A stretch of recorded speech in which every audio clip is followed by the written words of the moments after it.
आसान नहीं होता है कि हम फास्टिंग में भी रहें, पूरे घर को सँभालें, बच्चों को सँभालें, उसमें और स्कूल भी रहती है बच्चों को, तो कैसे हम मैनेज करते हैं। तो थोड़ा-सा क्लिप हम ज़रूर देंगे कि कैसे हम जब कलश स्थापना करने के बाद हम उसके बाकी का भी काम बहुत सारे रहते हैं, जैसे कि माँ को हम श्रृंगार किए हैं तो उतना सारा काम भी फैला रहता है, तो सारे सामान को हटाना, फिर रखना, जहाँ से हम लेते हैं वहाँ से सामान रखना। तो वीडियो आपको ना आधी ही मिली थी और शाम के बाद मैं क्या करती हूँ वो वीडियो आपको मिलेगी आज की वीडियो में। कलश स्थापना होने के बाद हम अपने दरवाजे के सामने स्वास्तिक का चिन्ह जरूर बनाते हैं। हर साल की तरह इस साल भी हम स्वास्तिक का चिन्ह बनाएंगे, दोनों साइड दरवाजे के बनाएंगे और चरण पादुका की पूजा करनी रहती है आज के दिन। तो जैसे हम नियम मेरे यहाँ उसी तरह मैं करती हूँ। तो स्वास्तिक का चिन्ह बनाने के बाद इस तरह के एक चांदी का या तो पीतल का कोई भी प्लेट ले लीजिए। उसके बाद हम जो भी चरण पादुका है, मिट्टी का या तो सोने का या चांदी का, कुछ भी है, पीतल का भी है तो कांसे की भी रहते हैं, तो जो भी है आपके पास, तो आज के दिन ना चरण पादुका की पूजा की जाती है अपने दरवाजे के सामने रखकर। अगर नहीं है तो आप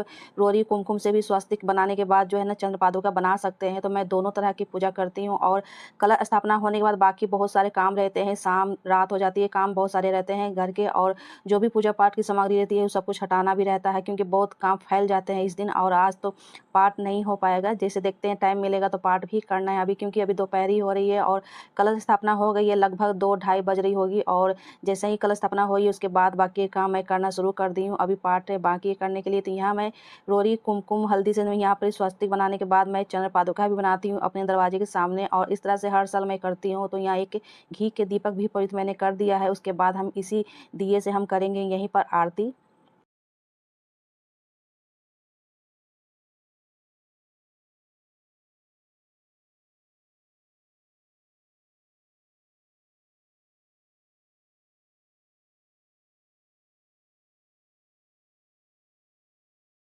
दहलीज को पूजा करने के बाद काफ़ी ज़्यादा समय था, मैं पाठ भी कर ली हूँ। पाठ करते-करते 4 बज गया। 4 बजे जो है मैं जो भी सुबह में पूजा हुई थी, सारे हवन हुए थे, सारे को मैं हटा रही हूँ। और जितने भी फूल फैले हुए थे सारे, जहाँ पूजा स्थान है तो वहाँ पर जी मैंने सारे बहुत सारे फूल फैले हुए थे, गिरे हुए थे, सबको मैं इकट्ठा करके एक टब में रख लेती हूँ, एक बास्केट में रख लेती हूँ, ताकि जब भी हम नवरात्रा खत्म होगी तो उस फूल को हम किसी भी गमले के नीचे दबा दूँगी, ताकि वो मिट्टी बन जाती है। तो इस तरह से जो भी फूल 9 दिन के जितने भी फूल चढ़ते हैं तो मैं इकट्ठा ही रख देती हूँ, बाद में उसको मिट्टी में हम जो है रख देती हूँ, ताकि वो मिट्टी बन जाती है। तो यहाँ जो शाम हो रही है 4, और शाम में बहुत सारे काम रहते हैं, जितने भी सुबह के काम फैले हुए थे इस समय मैं सारे को समेट लूँगी, क्योंकि सुबह में आराम रहती है। इसी समय जितने भी सामान बिखरा हुआ, जैसे माता रानी को मैंने श्रृंगार किया था वो सारे सामान अभी बाहर ही है, उसको भी समेटना है। थोड़ा-सा बहुत सारे फूल गिरे हुए हैं तो उसको हम थोड़ा-सा हम डस्टिंग कर लेते हैं, उसके बाद पोछा भी लगा लेंगे, क्योंकि शाम की भी आरती करनी है और यही सारी चीज़ करते-करते शाम हो जाएगी। तो यहाँ हम थोड़ी-सी झाड़ू भी लगा लेते हैं।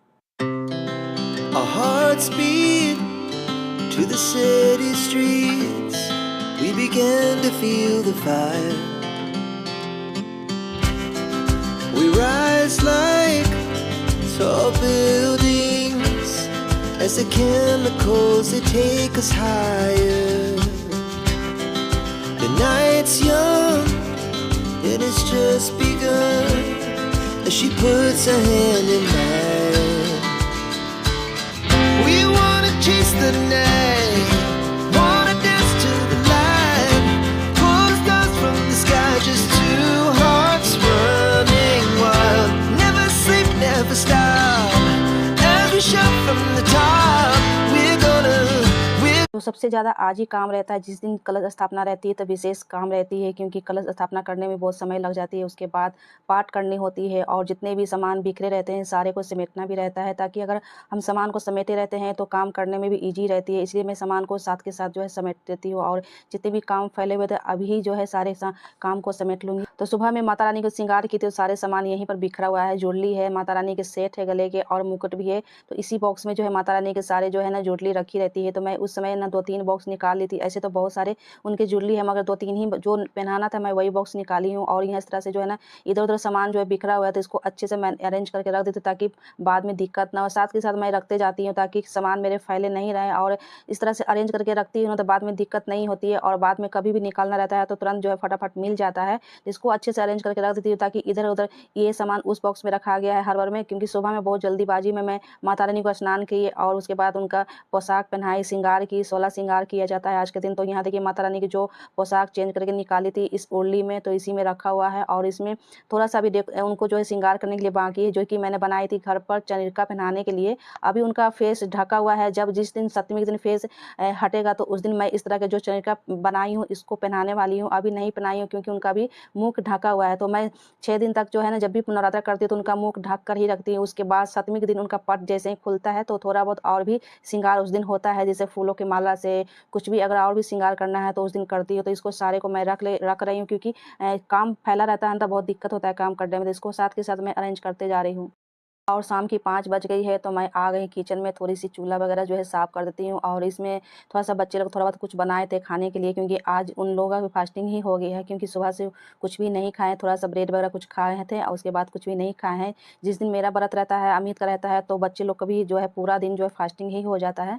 तो मैं बोली तो थोड़ा बहुत कुछ बनाकर शायद खाए होंगे, मैं नहीं देखी हूँ, क्योंकि मैं पाठ कर रही थी तो उस समय मैं नहीं देखी हूँ। और यहाँ मैं अच्छे से जो चूल्हे को साफ़ करने के बाद कुछ बनाने वाली हूँ। सबसे पहले तो बच्चों लोग के लिए कुछ बना दूँगी, उसके बाद अपने लिए बनाओगी। तो मैं ढेर सारा चूड़ी पहनी थी, वही मैं बता रही हूँ। तो ढेर सारा चूड़ी पहनी थी, मैं निकाल ली क्योंकि ज़्यादा चूड़ी मुझे जो है अन्नस बढ़ता है तो नहीं पहन पाती हूँ। काम करने में दिक्कत होती है, इसलिए मैं एक सिंगल हाथ में जो है बाला डाल देती हूँ। बाकी चूड़ी मैं निकाल ली हूँ। जब जिस दिन रहेगा 8वीं तो उस दिन मैं पहनूँगी फिर से। और वो चूड़ी जो है ना अभी अख रही है, उसको निकाल के मैं रख दी हूँ। एक सिंपल सा मैं बाला डाली क्योंकि बहुत सारे काम रहती है तो मुझे जो झन-झन बजती है तो वो अच्छी नहीं लगती है। और यहाँ जो है बच्चों के लिए बना लेती हूँ सबसे पहले, उसके बाद अमित और अपने लिए कुछ बनाऊँगी।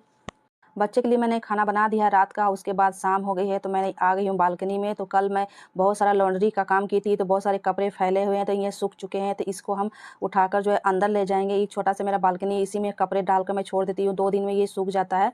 तो पूरे नवरात्रा मैं कपड़े नहीं धोती हूँ, उसके 1 दिन पहले सारे जितने भी कपड़े रहते हैं सारे मैं धुल देती हूँ। और नवरात्रा के बाद ही जो है कपड़े मैं धुलती हूँ, क्योंकि कोई भी जो है साबुन में सौंफ कुछ भी छूना नहीं रहता है। तो यहाँ देखिए ऊपर से शीट डाला हुआ है ताकि बारिश भी आएगी तो भीगेगी नहीं। यहाँ देखिए शाम हो गई है और फिर से मैं स्नान करने के बाद जो है यहाँ पर दिया बाती करने शुरू हो गई। जैसे कि डेली शाम को जैसे आप दिया जलाते हैं ना, दीपक जलाते हैं, तो बस उसी को दिया जलाया जाता है। थोड़ा सा भोग लगाएंगे और यहाँ पे जी जो भी अखंड जोत में ऑयल थी तो वो हम डाल लेते हैं। तो 2 दिया मैं बारती हूँ, एक कपूर की, एक घी के दीपक। तो ये देखिए सुबह का ये वीडियो आपको मिल रही है और सुबह की बज रही है 4:30। मैं 4 बजे जग गई थी और सारे चीज़ जैसे किचन का बर्तन वगैरह सब कुछ मैंने कर ली। उसके बाद घर की थोड़ा सी सफाई की हूँ। उसके बाद नहाने के बाद आ गई हूँ सीधा मंदिर में पूजा करने के लिए, क्योंकि जितना जल्दी हम पूजा करेंगे उतना ही जल्दी मेरे काम भी होते हैं, क्योंकि पाठ भी करना रहता है। और यहाँ मैं पान के पत्ते, फूल सारे निकाल लेती हूँ। कुछ गार्डन से भी मंगाऊँगी, क्योंकि टेरेस पर ना बहुत सारे अड़हुल खिले हुए हैं, तो अमित उठेंगे तो जाकर ले आएँगे। अभी बहुत अंधेरा है इसलिए मैं नहीं गई हूँ छत पे, काफ़ी ज़्यादा अंधेरा है, उसी चलते मैं नहीं गई हूँ। उसके बाद हम शुरू कर देते हैं पूजा करने के लिए। पूजा करने के बाद भोग लगाने के बाद हम पाठ करने के लिए भी बैठना है, क्योंकि पाठ करने में भी 1 से 1.5 घंटा लग ही जाती है, क्योंकि कवच पढ़ना रहता है, अंगाल्क पढ़ना रहता है और क्षमा प्रार्थना भी पढ़ना रहता है। तो देवी की जो है ना सारे जितने भी रहते हैं सब पाठ करनी रहती है, तो 1 से 1.5 घंटा लग ही जाती है पाठ करने में। तो इसलिए मैं सुबह-सुबह जल्दी सबसे पहले स्नान करके थोड़ा-सा मैं डस्टिंग करती हूँ, जितने भी किचन के जितने भी जूठे बर्तन रहते हैं उसको मैं धो लेती हूँ और जहाँ पूजा में करना रहता है वहाँ साफ-सफाई कर लेती हूँ। उसके बाद बैठ जाती हूँ पूजा करने के लिए। और यहाँ देखिए पूजा मेरी शुरू हो गई है, दोनों मंदिर की जो है देखनी रहती है। उधर लड्डू गोपाल को भी जगाना बाकी है। तो पाठ करने के बाद ना हवन करने के बाद ही जो है लड्डू गोपाल को उठाऊँगी आराम से, जब तक सारी चीज़ मेरे हो जाएँगे, पूजा पाठ की सुबह की हो जाएँगे, उसके बाद लड्डू गोपाल को भी जगाना है। अभी सोए हुए हैं, उनको अभी 6 बजे उनको जगाएँगे। अभी बहुत जल्दी उठाते भी नहीं हैं, उनको लेट से ही उठाते हैं। 6 से 7 के बीच में वो लड्डू गोपाल को जगाते हैं। तो यहाँ देखिए मेरी पाठ भी हो गई है और जाप भी मैं करने शुरू कर दी हूँ। तो सारी चीज़ करने के बाद हम लास्ट में करेंगे हवन। Our hearts beat to the city streets. We began to feel the fire. तो यहाँ देखिए मैंने शिव जी की शिव पुराण की किताब ली थी, बुक ली थी धार्मिक। मैं हर साल कुछ ना कुछ नवरात्रि टाइम लेते रहती हूँ। धार्मिक किताब होती है, कोई भी मूर्ति रहती है तो ले लेती हूँ। तो यहाँ देखिए शिव जी का शिव महापुराण कथा की ये बुक है, तो इसे भी हम सोमवार के दिन पढ़ेंगे, मंडे के दिन। और ये देखिए हनुमान चालीसा भी जो है सैटरडे के दिन पढ़ी जाएगी, तो इसे हम दिखा रहे हैं आपको। इसे भी मैंने न्यू ही लाया, इसे भी मेरे पास सुंदरकांड के पहले से थी, फिर भी मैं एक और लेकर आई हूँ, क्योंकि पहले वाला जो सुंदरकांड का बुक था वो ख़राब हो गया था, थोड़ा सा उसमें दीमक टाइप का लग गया था, इसलिए मैं नए लेकर आई हूँ। उसके बाद हम कर रही हूँ हवन। हवन करने के लिए एक उबला हुआ जो है ना गैस पर हम उनको जला लेंगे। उसके बाद मिट्टी के पात्र में इस तरह से हम हवन करेंगे। तो लौंग, इलायची और बतासे देने के बाद उसके बाद हम हवन करते हैं। तो आप कैसे करते हैं? मैं इसी तरह करती हूँ। तो जितना मुझे आता है, जितना मुझे करने आता है, मैं उसी को फॉलो करती हूँ जैसे मेरे यहाँ चलता है। तो यहाँ देखिए हवन भी हो गई है। इसको ज़्यादा धुआं होगा तो इसको हम रख देंगे तुलसी जी के पास। सुबह के 6:30 हो रही है इस समय और देख सकते हैं थोड़ा-थोड़ा धूप भी आने लगी है, क्योंकि जिस पूजा रूम है ना वहीं पर मेरी खिड़की है, बड़ी सी विंडो है, तो वहीं पर मैं रखती हूँ आंवले के पौधे और तुलसी के पौधे रखती हूँ। इस तरह के एक मिट्टी के शिव जी हैं, पार्वती हैं, तो उनको यहीं पर रखती हूँ और छत पर नहीं जाती हूँ क्योंकि छत पर जाने में काफ़ी टाइम लग जाता है। तो इसलिए मैं एक विंडो के सामने ही तुलसी माता और आंवला भगवान को रखती हूँ यहाँ पर पूजन करने के लिए। तो यहाँ भी लास्ट में पूजा करती हूँ, सारी चीज़ पूजा होने के बाद, पाठ होने के बाद, तो यहाँ पर तुलसी माता की भी पूजा कर लेती हूँ। और यहाँ आसान रहता है, विंडो के सामने धूप आती है, प्रॉपर धूप आती है, जिससे कम से कम 12 बजे तक धूप आती है, तो यहीं से ना बहुत अच्छे धूप अच्छे खासे आते हैं। इसलिए मैं यहाँ तुलसी माता को रख दी हूँ ताकि धूप भी मिलती रहे और थोड़ी-सी लाइट भी आती रहती है पूजा रूम में, बहुत अच्छी लगती है। सुबह-सुबह यहाँ पर से सूरज भगवान भी आ जाते हैं। वीडियो अच्छी लगे तो लाइक, कमेंट, शेयर ज़रूर कीजिएगा। तब तक के लिए thank you and bye bye friends.